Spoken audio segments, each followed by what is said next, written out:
নমস্কার, জিজিনাসারতে আপনাদের স্বাগত। আর কোনো রকম মন সংক্রান্ত সমস্যা সমাধানের জন্য অবশ্যই আমাদের সাথে যোগাযোগ করুন। আমাদের নম্বর ডেসক্রিপশন বক্সে এবং সামনের ভিডিওতেই পেয়ে যাবেন। আজকে একটা নতুন গল্প বলব। এমন একজনের গল্প, তিনি হয়তো অদ্ভুত একটা শক্তির বশে অনেক কাজ করে ফেলেছেন। শক্তিটা কি সেটা ইভেন্চুয়ালি জানা যাবে, আমরা জানতে পারবো।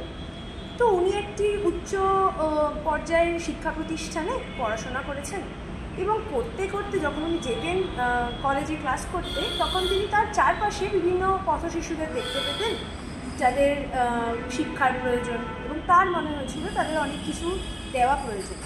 এবং ইভেন্চুয়ালি তিনি যখন কলেজ শেষ করলেন এবং তার বন্ধুরা সবাই বড় বড় চাকরির জন্য অ্যাপ্লাই করছে এবং বিভিন্ন বিদেশে চলে যাচ্ছে এক একজন, তার তখন মনে হয়েছে যে তিনি যখন এত বড় একটা শিক্ষা প্রতিষ্ঠান থেকে নিজে শিক্ষিত হয়ে বেরোচ্ছেন, তার এই শিক্ষাটা সমাজের প্রত্যেকটা শিশু এবং যারা রয়েছে চারিপাশে, যাদেরকে দেখতে পায়, যারা নিজেদেরটা করে নিতে পারেন না, তাদের পর্যন্ত পৌঁছানো প্রয়োজন। তো এই করতে গিয়ে তিনি কোনো চাকরি নিলেন না এবং চাকরির বদলে তিনি কী করেন, এই বাচ্চাদেরকে নিয়ে কাজ করতে শুরু করেন। তার যত নলেজ, তার যত জ্ঞান, যেটা তিনি অ্যাকোয়ার করেছিলেন তার পড়াশোনার জীবন থেকে, সেটা তিনি সম্পূর্ণ বাচ্চাদের মধ্যে ঢালতে শুরু করেন। এবং এখানেই এটা করতে গিয়ে তিনি দেখতে পান, এই যে তার সহপাঠীরা ছিল যারা বিভিন্ন জায়গায় বড় বড় প্রতিষ্ঠানে চাকরি করছে এবং বাইরে রয়েছে, তারা তার হাত ধরতে শুরু করে। তারা তাদেরকে, এই যে টাকা পয়সার প্রয়োজন তো এতগুলো বাচ্চার কাছে পৌঁছানো, তার জন্য তারা কিন্তু তাকে সাহায্য করতে শুরু করে। কেন করে? কারণ তাদের মনে হয়েছে যে আমরা তো এই কাজটা করতে পারছি না, তুমি যখন সে যখন তার বন্ধু যখন করছে, তার মাধ্যমে সেই কাজটা আরও সুন্দর করে হোক। তো এইখান থেকে কিন্তু আমরা তিনটে জিনিস, 3H এর একটা কানেকশন পাই, সেটা আমরা এবার বুঝবো কি করে আসছে। আজকে 3H এর গল্প করি আমরা। 3H, আপনারা কি জানেন 3H কাকে বলে? First H, it stands for head, second H is for heart, and the third H is for the hand. আমরা একটু আগে পামেলার কাছে একটি খুব সুন্দর গল্প শুনেছি। সেই গল্পটার মধ্যে এই 3H এর খুব সুন্দর এক্সপ্লেনেশন দেওয়া আছে। সেটাই আজকে আমরা একটু ধীরে ধীরে শোনার চেষ্টা করি বা জানার চেষ্টা করি। তো ওইখানে একটি ভদ্রলোক, তিনি একটি অত্যন্ত সুন্দর শিক্ষা প্রতিষ্ঠানে পড়াশোনা করেছেন এবং এই ধরনের বড় বড় শিক্ষা প্রতিষ্ঠান বা আমাদের যে কোনো ধরনের পড়াশোনা, স্কুল, কলেজ, বিশ্ববিদ্যালয়, মহাবিদ্যালয়, যেখানেই যাই না কেন, সেখানে কিন্তু আমাদের খুব সুন্দর করে সমাজ সংক্রান্ত শিক্ষা দেওয়া হয়, যেখান থেকে আমাদের মস্তিষ্কের বিকাশ ঘটে। আমাদের অক্ষর জ্ঞান থেকে শুরু করে বিভিন্ন রকমের কারিগরি বিদ্যা, কারিগরি শিক্ষা, সাইকোলজি, ফিলোসফি, এই ধরনের জিনিসপত্র আমরা পড়তে থাকি। কিন্তু যেখানে একটা জিনিসের বিকাশ হয়তো একটু কমই হয়, সেটা হলো আমাদের হার্টের। হার্ট ডিরেক্টলি কার সাথে যুক্ত বলুন তো? ইমোশনের সাথে। আজকের সমাজ, আজকের এই সম্পূর্ণ সমাজের ব্যবস্থা কোথাও না কোথাও ইমোশন থেকে অনেক দূরে চলে গেছে।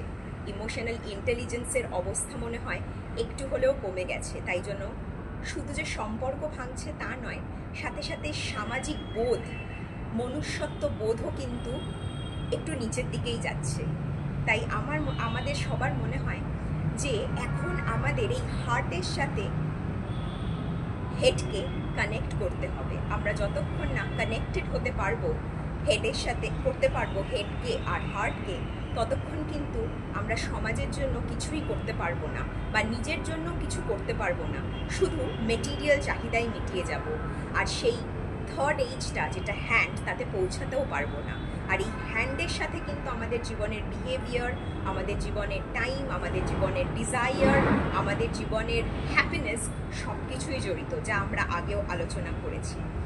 এই ভদ্রলোক একটি সুন্দর শিক্ষা প্রতিষ্ঠান থেকে পড়াশোনা করে তার নিজের ইমোশনাল ইন্টেলিজেন্সকে কাজে লাগিয়ে পথশিশুদের জন্য, শুধু পথশিশুদের জন্য নয়, পরিবেশের জন্য কাজ করে চলেছেন এবং তার হেড আর হার্টকে কাজে লাগিয়েই কিন্তু তিনি এই কাজটা করে যাচ্ছেন, তাই না? এবং সেখান থেকেই তার ইমোশনাল ইন্টেলিজেন্সটা বেড়েছে বলেই কিন্তু তিনি আজকে এত সুন্দর এরকম NGO চালিয়ে যাচ্ছেন এবং বেশ কিছু মানুষের, বেশ কিছু শিশু, তার সাথে পরিবেশের বিভিন্ন অংশেরও কিন্তু উপকার হচ্ছে। কিন্তু এখানে একটা বড় প্রশ্ন জন্মায় যে আমরা যদি শুধু এনজিওই করি, সেই এনজিও চালাতে টাকাগুলো আসবে কোথা থেকে? এইখানেই কিন্তু হ্যান্ডের গল্পটা লুকিয়ে আছে। ওই গল্পটাতে আমরা শুনলাম যে তার টাকার যোগান কে দিচ্ছে? তারই হয়তো সহপাঠীরা বা তার বন্ধু বান্ধব বা সমাজের অন্যান্য উচ্চবিত্ত লোকেরা, যাদের হাতে হয়তো অনেক অর্থকড়ি রয়েছে। তারা হয়তো সরাসরি এই ধরনের এনজিওতে কাজ করতে পারবেন না বা পারেন না। অসুবিধা, বিভিন্ন রকমের অসুবিধায়, বিভিন্ন রকমের নর্মসে তারা হয়তো জর্জরিত। কিন্তু তাদের এই অর্থ সাহায্যে এই ভদ্রলোক কিন্তু এই এই হেড আর ইমোশন মানে হার্টকে কাজে লাগিয়ে এই হ্যান্ডকে সৃষ্টি করে চলেছেন, এবং ধীরে ধীরে সমাজটাও একটু একটু করে পরিবর্তন হচ্ছে।